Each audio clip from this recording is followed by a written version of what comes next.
Good evening. Welcome here to Prog Monster. My name is Murph. I am the host of this show, a show dedicated to progressive rock and other forms of rock music.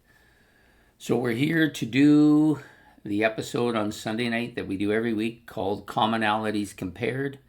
This is a show in which Ben, my subscriber, picks two rock elements, we'll call it. So we have either two guitarists or two bass players or two drummers or maybe two albums or two groups, two producers or maybe two artists that do the work on the album, and we compare these things. I've done most of these things already on the channel. He's given me two more today, and at first, when I first seen these two, I really didn't see the connection. And then after I thought about it and I checked out some of the material on one of the groups which I wasn't as familiar with, I came to see why he chose them and what he thinks. So we have Supertramp and ELO, or Electric Light Orchestra if you prefer. So both of these bands have a fair number of commonalities that you wouldn't necessarily think of right offhand. First of all, they both came out roughly the same period of time, early 70s. They didn't start out sounding like they do on these two albums, but both of them had a little different bit of a sound, a little bit more subdued, maybe a little bit more, some folky stuff in there, a little bit of that, a little bit of bluesy stuff, of course. Maybe a bit milder pop, but not terribly, but a lot of different sounds coming from both bands early on in their career. They didn't have a great deal of commercial success early on either, both of them going through a number of albums first before they really started to take flight, so to speak. And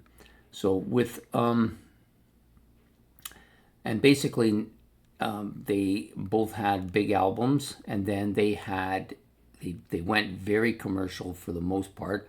Supertramp on this one, ELO on this one, and became mega superstars, making huge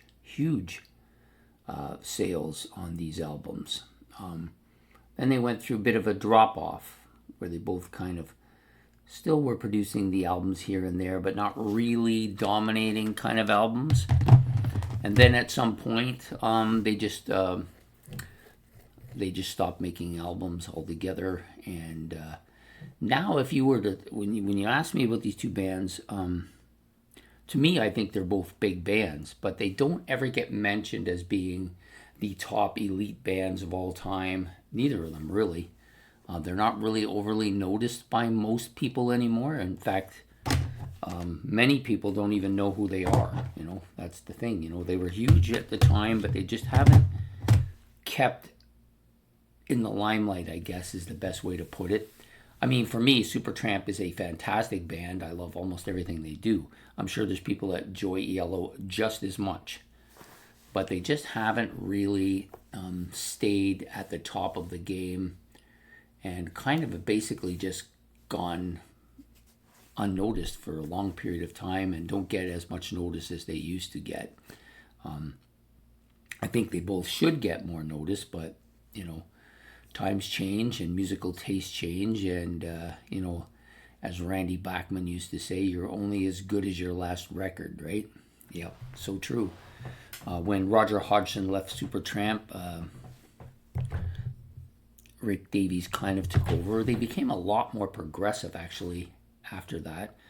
So you had one guy kind of dominating the band. You had the same thing with ELO. I can't think of the guy. Jeff what? I can't think of his name.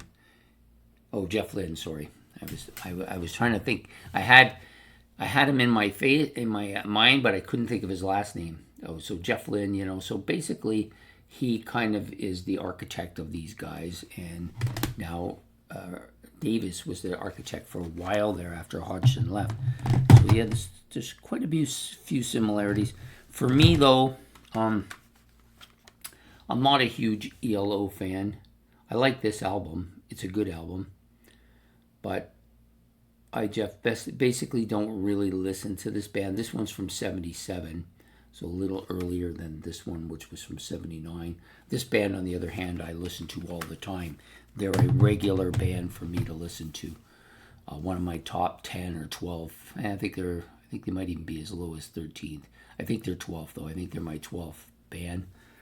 ELO is not even on that register. I don't even know if they're in my top 100. But both of them, both of them having impacts for sure at different time. Well, at the same time period, around the same time period, they were big, and then they both kind of had the same kind of fade out thing going on. So there you go. Electric Light Orchestra, otherwise known as ELO, and Supertramp, the two bands that have commonalities to compare. I hope you've enjoyed this episode. Please like, subscribe, and hit the notification bell for if you want to see further videos. And don't forget to make comments on the group. I'm not as well versed on ELO, so I may have said a few things that maybe some people might take exception to. I do apologize for that. I can't do a quick study on something and come up with all of the answers. I tried to look for what they had that was similar to Supertramp. So anyways, I hope to see you all next week on Commonalities Compared, when Ben will have selected 2 more things that are very much in common with each other. Take care and have a good evening, and we will see you soon. Goodbye.